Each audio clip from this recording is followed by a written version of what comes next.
For more than 10 years, I had one of the most exciting jobs in the world. I was a professional wedding planner, not like in the movies. It was way better. I was responsible for creating masterfully orchestrated, perfectly timed, spontaneously romantic moments. I loved being the maestra of all the details. Places, everyone. Spontaneous magic is about to happen here. I was really, really good at the details. So good, in fact, at logistics that other planners began to call me the Queen of Systems. And they actually began to buy my wedding planning systems throughout Canada, the US, and Mexico. Life was good, business was booming, until people started stealing my work. Little things at first, it was culling my content and, magically working it into their own messages. One other planner began calling herself the Queen of Systems. And finally, I think the final note was someone copied my website, word for word, even my about page. To be fair, she did change the names and photos to protect the not-so-innocent. But I had a choice to make. This wasn't fun anymore. I either had to go all in, or I just had to let it go. And being the ninja that I am, I was all in. I decided I was going to build the world's best online wedding planning system. And it took almost a year to find the right person for the job.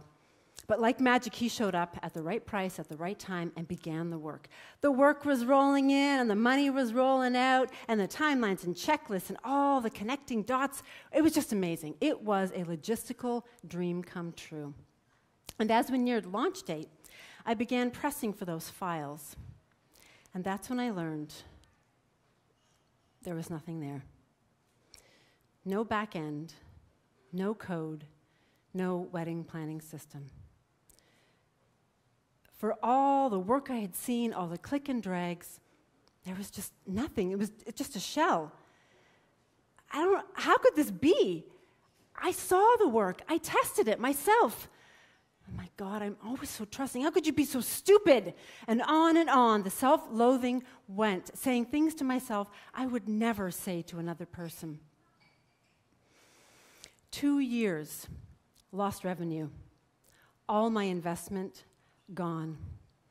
All I was left with was some beautiful and expensive branding for a product that didn't exist, and a bouquet of self-loathing and shame.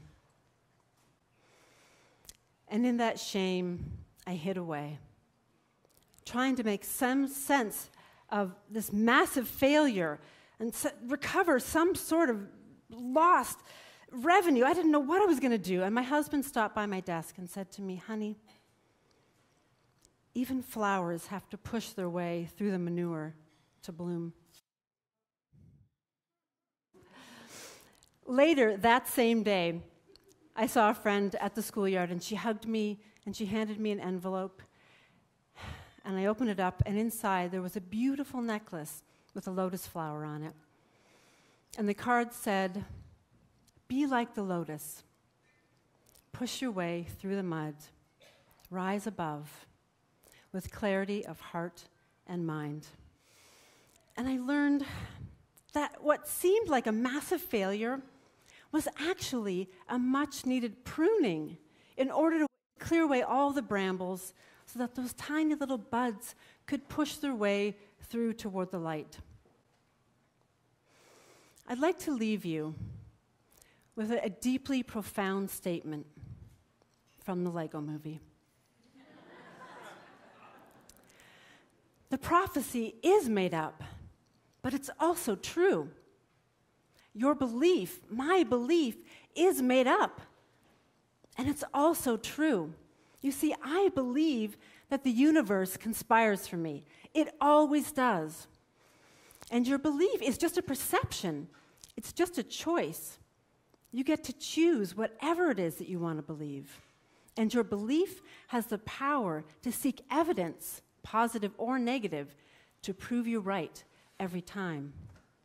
Your belief has the power to change everything. Change your belief, and you can change your life.